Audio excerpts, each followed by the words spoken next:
یہ پوچھ رہے ہیں کہ قرآن میں بار بار آیا ہے کہ ایمان والے عمل والے کامیاب ہوں گے، ویسے مین اعمال کون سے ہیں؟ اس پہ ذرا روشنی ڈال دیں۔ تو یہ کلمہ پہلی شرط ہے، لا الہ الا اللہ محمد الرسول اللہ۔ دوسرا نماز ہے، اور یہ وہ تحفہ ہے جو اللہ نے عرش پہ بلا کے۔ روزہ ہے، اس میں بڑی گنجائش ہے، سال کے بعد 1 مہینہ، بیمار ہو چھوڑ دو، بعد میں رکھ لو۔ صدق و حدیث، ہمیشہ سچ بول، جھوٹ نہ بول۔ دوسرا فرمایا حفظ و امانت ہے، کسی کو دھوکہ نہ دے۔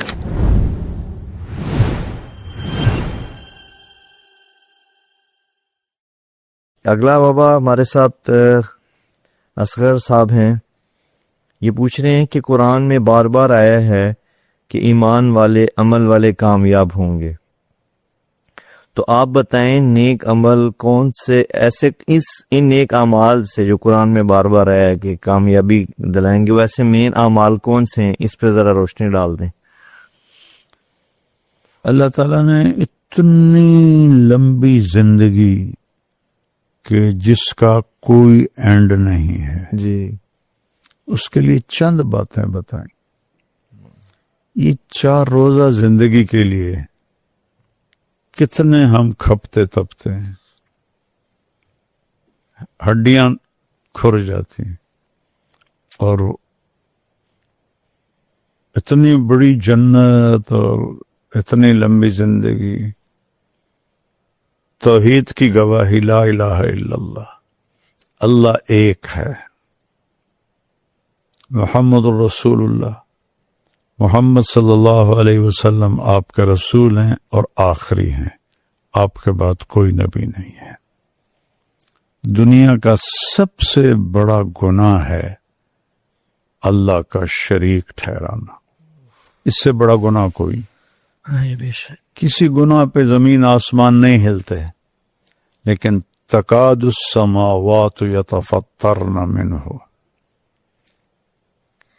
قریب ہوتا ہے کہ آسمان پرزہ پرزہ ہونے لگے، فتنشق الارض، زمین پھٹ جائے، فتخر الجبال ہدا، اور پہاڑ ٹکڑے ٹکڑے ہو کے ریت ہو جائیں۔ کب؟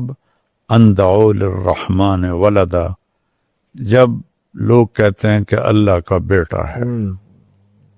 وما ينبغي للرحمن ان يتخذ ولدا، یہ ناممکن ہے کہ اللہ کا کوئی بیٹا ہو۔ تو یہ سب سے بڑا گناہ۔ اس کے علاوہ پتھروں کے آگے جھکنا اللہ کو چھوڑ کر، اور مختلف چیزوں کی پوجا میں دنیا لگی ہوئی ہے، تو یہ سب سے بڑا گناہ ہے۔ اس پر اللہ نے کہا ان اللہ لا یغفر ان یشرک بہ، شرک معاف نہیں کروں گا، ویغفر ما دون ذلک لمن یشاء، اس کے نیچے جس کو چاہوں میں معاف فرما دوں۔ تو لا الہ الا اللہ، اللہ ایک ہے، اس کو بھگوان کا نام دو، وہ ایک ہے، اسے ایشور کہو، وہ ایک ہے، اسے تم خدا کہو، وہ ایک ہے، اسے رب کہو، وہ ایک ہے، اسے یزداں کہو فارسی میں، تو وہ ایک ہے۔ قل هو اللہ احد، ان سے کہہ دو وہ اکیلا ہے، واحد نہیں کا، احد اسے کہتے ہیں جس کا دوسرا بن نہ سکے۔ محمد الرسول اللہ، محمد اللہ کے رسول۔ ہم خوش قسمت ہیں کہ ہم تمام نبیوں کو مانتے ہیں۔ یہودی موسیٰ علیہ السلام پہ آ کر رک گئے اور آگے دونوں نبیوں کا انکار کر دیا، عیسیٰ علیہ السلام کا بھی، محمد صلی اللہ علیہ وسلم کا، بلکہ عیسیٰ علیہ السلام کو تو انہوں نے اپنے طور پہ صلیب پہ ہی لٹکا دیا۔ اور جو ہمارے عیسائی حضرات ہیں وہ حضرت عیسیٰ علیہ السلام پہ آ کے رک جاتے ہیں اور محمد رسول اللہ کا انکار کر دیتے ہیں۔ ہمیں اللہ نے یہ توفیق دی ہے اس امت کو کہ آدم سے محمد تک سب نبیوں پہ ایمان۔ آمن الرسول وما انزل الیہ من ربہ والمؤمنون کل آمن باللہ وملائکتہ وکتبہ ورسلہ لا نفرق بین احد من رسلہ۔ تو یہ کلمہ پہلی شرط ہے، لا الہ الا اللہ محمد الرسول اللہ۔ اور محمد آخری رسول ہے، آپ کے بعد کوئی رسول نہیں۔ دوسرا نماز ہے، کتنی ہے؟ پانچ نماز ہے، اور یہ وہ تحفہ ہے جو اللہ نے عرش پہ بلا کے دیا۔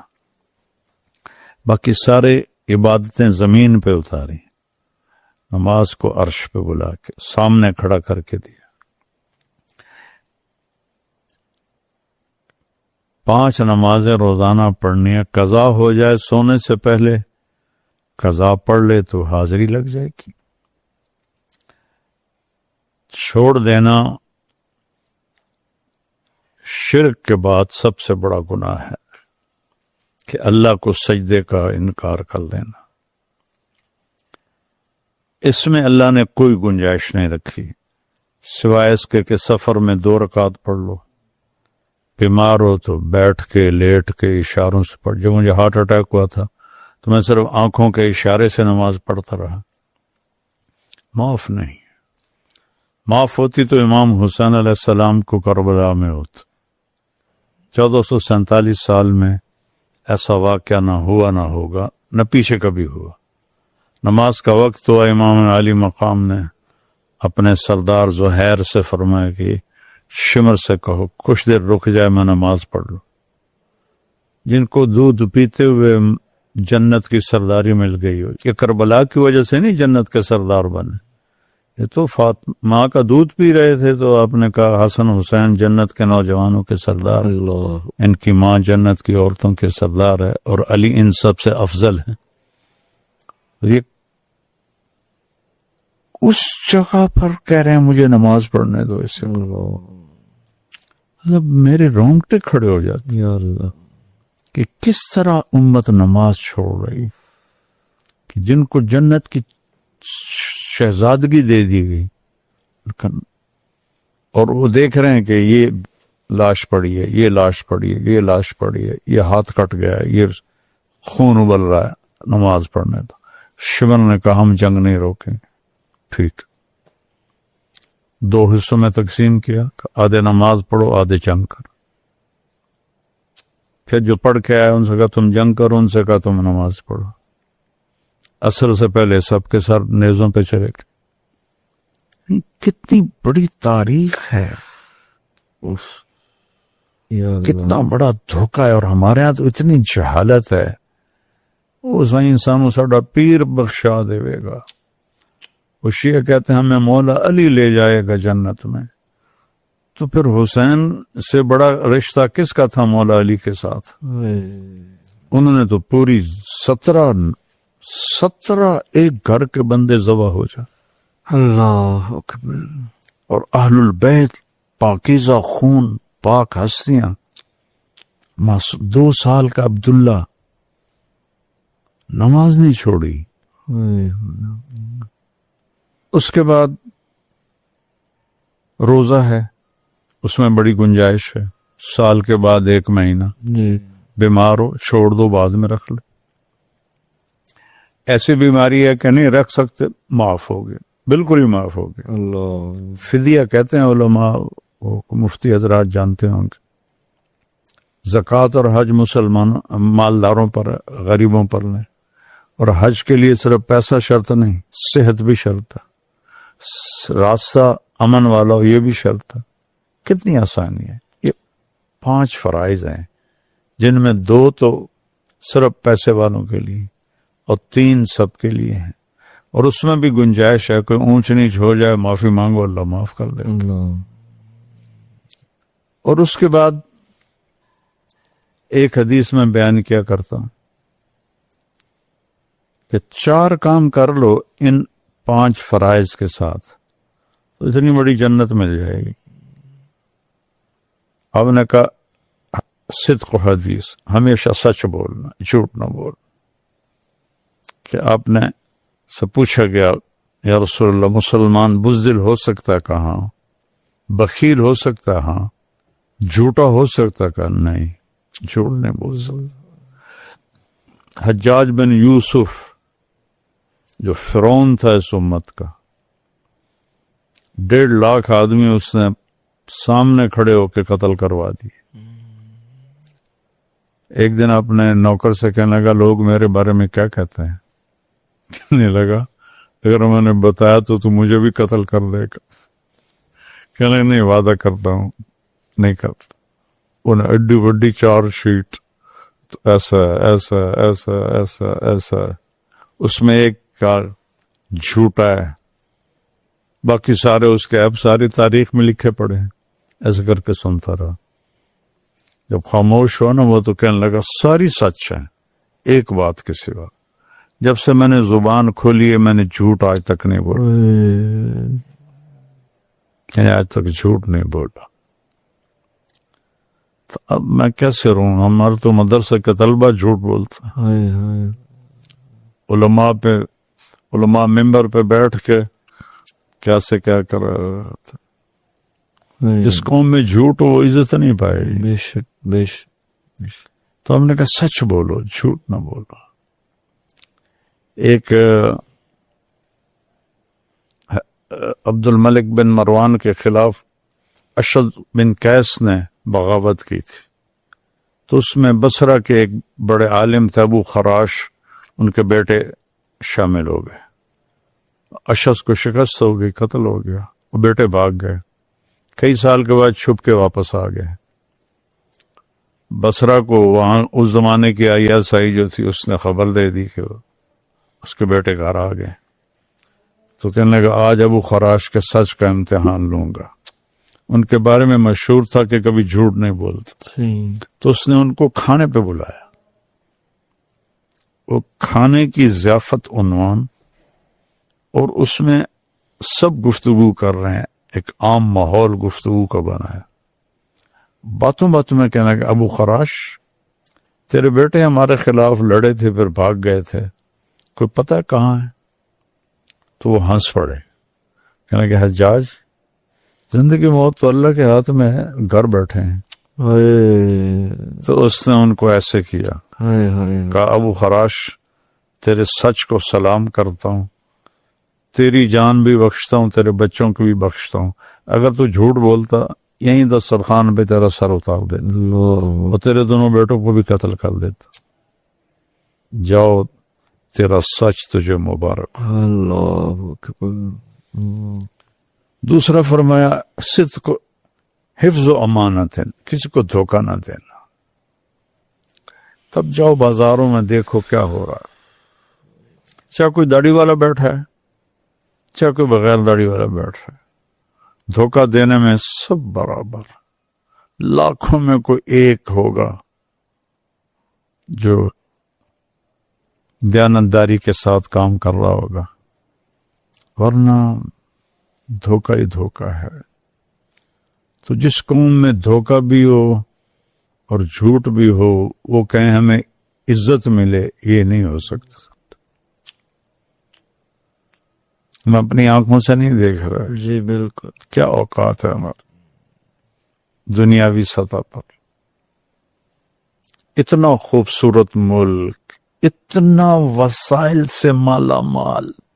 صرف KPK میں اتنے خزانے ہیں کہ پاکستان کے پورے قرضے 1 منٹ سے ادا ہو سکتا. اتنے خزانے ہیں. لیکن جھوٹ اور بددیانتی نے ہمارے اپنے منہ کالے کر دی. قوموں کی تباہی حکمرانوں کی نااہلی سے نہیں آتی. قوموں کی تباہی اپنی بدعمالی سے آتی ہے. حکمران تو تھوڑا سا طبقہ ہوتا ہے وہ برا بھی ہو تو اس کی نحوست سب پہ نہیں پڑتی. جب عوام بری ہو جاتی ہے تو اس کی نحوست پڑتی. کہ بادل کیوں پھٹ رہے ہیں پہلے کیوں نہیں پھٹ رہے. بس 70 سال میری عمر ہے میں نے پہلی دفعہ یہ سنا کلاؤڈ برسٹ. بالکل. یہ کیوں پھٹ رہے ہیں؟ یہ اوپر والے کا ناراضگی کا اظہار ہے.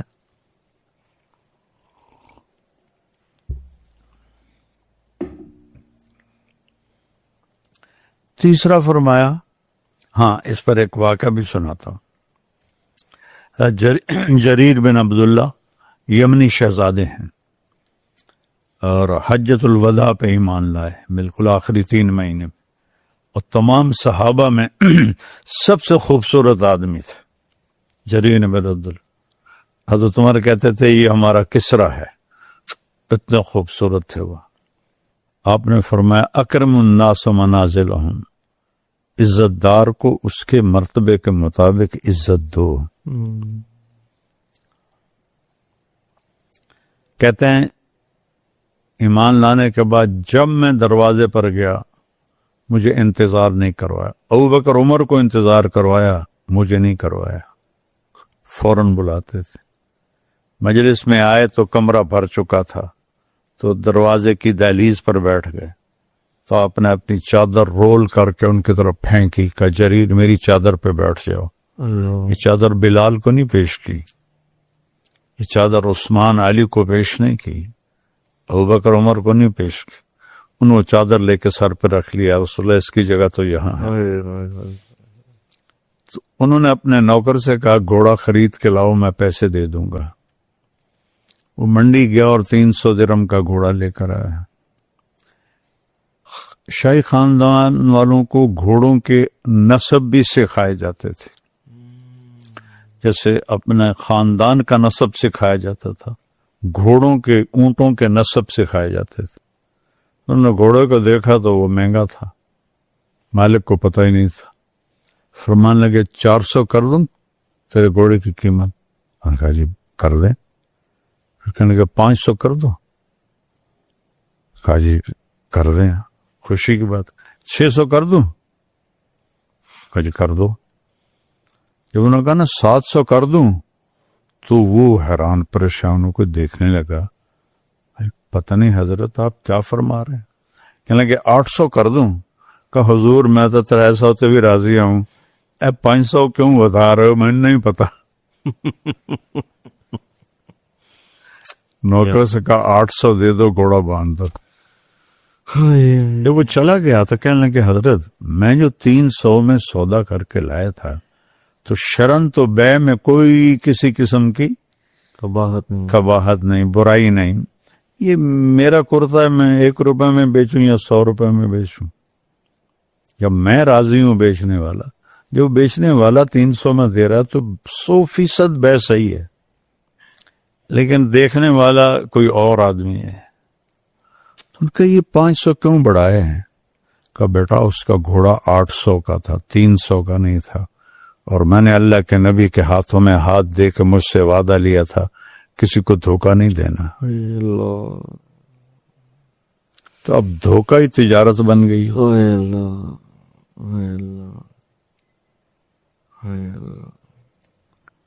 دو باتیں ہو گئیں. تیسرا فرمایا اخلاق اچھے کر لو، حسن و خلیقت، اپنے اخلاق اچھے کر لو. یہ ماں بہن کی گالی کتنی عام ہو گئی ہے، وہ کس قدر بیت اللہ کو توڑ دینے سے زیادہ جرم ہے کسی کو ماں بہن کی گالی دینا. کہ آپ نے بیت اللہ کو دیکھ کر کہا ما اعظم حرمتک، تیری عزت بہت اعلیٰ ہے، لیکن ایک ایمان والے کی عزت تجھ سے بھی زیادہ ہے. ماں باپ رو رہے ہیں، بیویوں کو ذلیل کر رہے ہیں، اور جھوٹے مقدموں سے بھری پڑی ہیں عدالتیں. تو بد اخلاق، جس قوم کے اخلاق برباد ہو جائیں اور جھوٹ عام ہو جائے اور بددیانتی عام ہو جائے اور ظلم عام ہو جائے، وہ کیڑے مکوڑوں کی زندگی گزاریں گے، انسانوں کے نہیں گزاریں گے. تو اپنے اخلاق اچھے کرو. کہ جس میرے نبی نے کہا کہ چونکہ میں نے جتنا دین پڑھا ہے سب سے مشکل عمل اچھے اخلاق، سب سے مشکل عمل، کیونکہ اپنے آپ سے لڑنا پڑتا. میرے نبی نے کہا میں گارنٹی دیتا ہوں جنت الفردوس میں گھر لے کر دوں گا اپنے اخلاق اچھے کر دوں. تو اس کا مطلب یہ نہیں کہ آدمی سے کوئی واہی تباہی نکلے گی، نہیں نکلے گی، بشر ہے، معافی مانگے، برابر ہو گیا، سیٹ ہو گیا معاملہ. اللہ کے معاملے میں ہو بندوں کے معاملے میں جا کے معافی مانگ لے تو سارا معاملہ صاف ہو جاتا ہے. تو ماں باپ ان کی دعائیں لینا، بیوی اس سے محبت کرنا، اس کو عزت دینا. ہمارا بیوی کو ذلیل کرنا بڑائی سمجھا جاتا ہے. اور اب یہ یونیورسٹیز کی تعلیم سے بچیاں بھی آگے اتنی وہ بدتمیز ہو گئی ہیں کہ انہیں خامند کو بے عزت کرنا یا ان کے والدین کو بے عزت کرنا کوئی مسئلہ ہی کوئی نہیں ہے. تو چوتھا فرمایا عفت فی طعمت، رزق حلال کمانا. اے چار گلاں جی ساری ہے تے او پنج کام. تو پھر اس میں گڑبڑ ہو جائے توبہ کرو معاف. اور نماز پڑھنے سے گناہ معاف ہوتے ہیں سارے جانتے ہیں، حج کرنے سے معاف ہوتے ہیں سارے جانتے ہیں. من امسا قالا بعمل یدہ امسا مغفورا لہ، مسلم شریف کی روایت. جو صبح سے شام تک رزق حلال کمانے میں تھک جاتا ہے اس کے اس دن کے سارے گناہ معاف ہو جاتے. آپ کی مجلس تھی، سعد بن معاذ بیٹھے تھے، ایسے ان کے ہاتھ تھے اس طرح، ہتھیلیاں اللہ کے نبی کی طرف تھی. تو آپ کی نظر پڑی تو یہاں وہ گانٹھیں بنی ہوئی تھیں جو مزدوروں کی ہوتی ہیں. تو انہوں نے کہا سعد یہ کیا ہے؟ کہ یا رسول اللہ بچوں کے لیے محنت کرتا ہوں، مزدوری کرتا ہوں، تو وہ کسی چلا چلا کے وہ میرے ہاتھوں پہ یہ نشان پڑ گئے. تو آپ نے یہاں سے ہاتھ پکڑا اور ایسے چوما سب کو دکھا کے، پھر فرمایا حلال کماتے جو ہاتھ ایسے ہو جاتا ہے اس پہ جہنم حرام ہو جاتی. اللہ. ٹوٹل 9 باتیں ہیں. اور باقی چند کبیرہ گناہ ہیں. شرک سے بچے، قتل سے بچے، والدین کی نافرمانی سے بچے، جھوٹی گواہی سے بچے، سود سے بچے، جوئے سے، سٹے سے، زنا سے. یہ چند کبیرہ گناہ ہیں، ان سے بچے تو ہمیشہ کی